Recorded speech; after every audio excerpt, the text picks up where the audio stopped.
Doctor কালামের বিখ্যাত বই কোনটি, যা অনেক তরুণ ভারতীয়কে অনুপ্রাণিত করেছে? উত্তর: ডক্টর কালামের বিখ্যাত বই উইংস অফ ফায়ার। এটি একটি আত্মজীবনী যা তার প্রাথমিক জীবন, শৈশব এবং তামিলনাড়ুর একটি ছোট শহর থেকে একজন বিশিষ্ট বিজ্ঞানী এবং ভারতের রাষ্ট্রপতি হওয়ার যাত্রা বর্ণনা করে।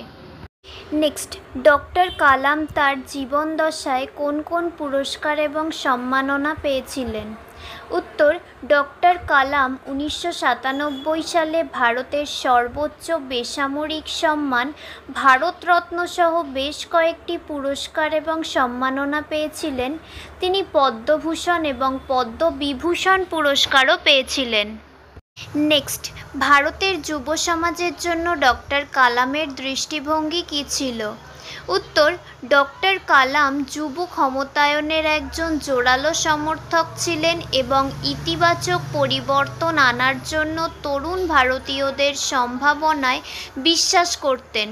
তিনি তাদের বড় স্বপ্ন দেখতে, লক্ষ্য নির্ধারণ করতে এবং তা অর্জনের জন্য কঠোর পরিশ্রম করতে উৎসাহিত করতেন।